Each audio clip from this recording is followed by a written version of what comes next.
Hey guys, Don here. So I'm going to memorize some words and I'm going to go over some things in cognitive psychology. You might find it to be very interesting.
Alright, so we have working memory and long-term memory.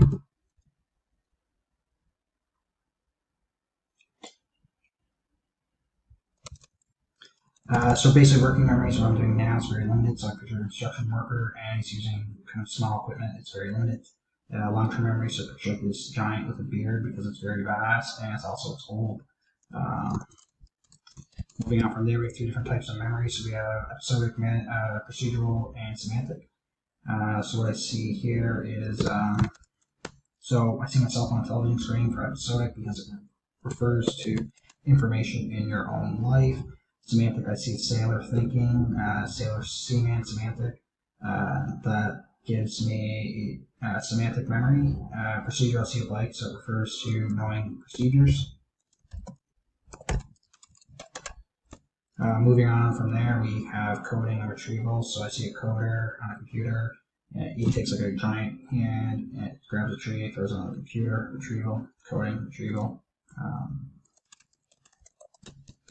and moving on from there, we have level of processing.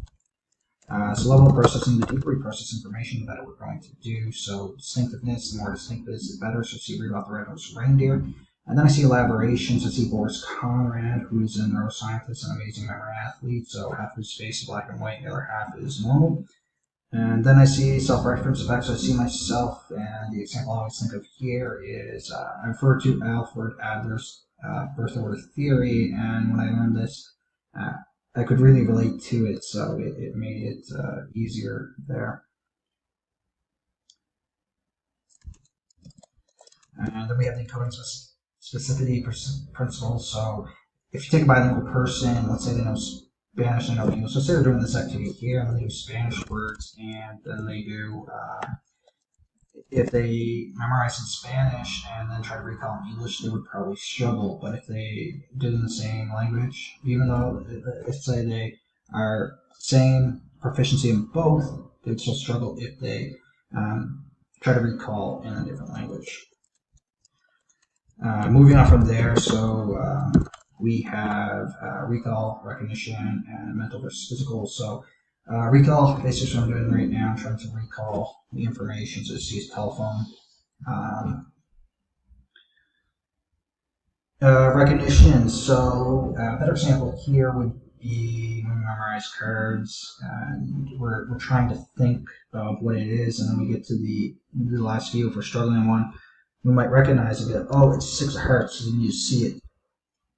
Or another example would be like a multiple choice test.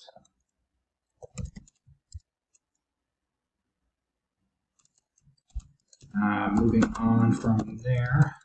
we have repetition priming. So when we are exposed to repetition, it primes our memory.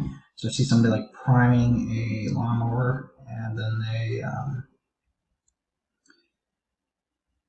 basically what happens is they let's say they go to a hardware store and then they see a gas can and they're like, oh, I have to get gas for my lawnmower. Hopefully they're a very wealthy person. So retrograde amnesia. So basically, see somebody under a disco ball and they're struggling to read a book, but they understand the spaceships around them. Ironically, this memory palace is on a spaceship, so it kind of works out well.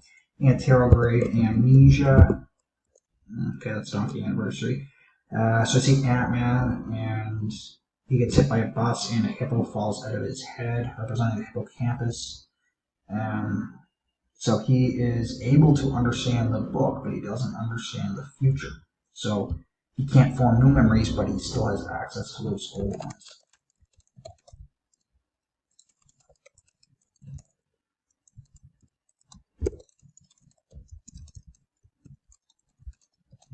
Okay.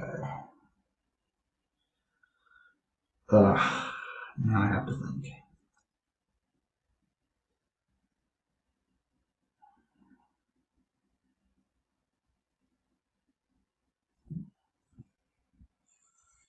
Code time, RAM, slide, execute, 15 straight, familiar, shine, crumble, just freaking idea.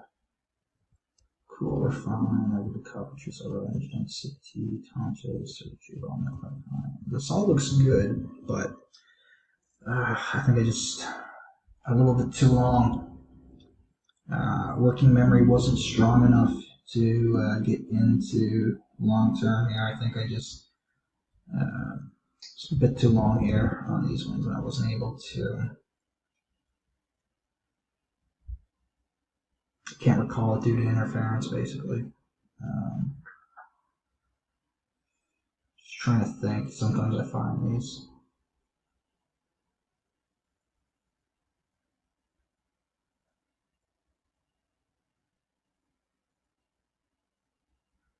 I have nothing.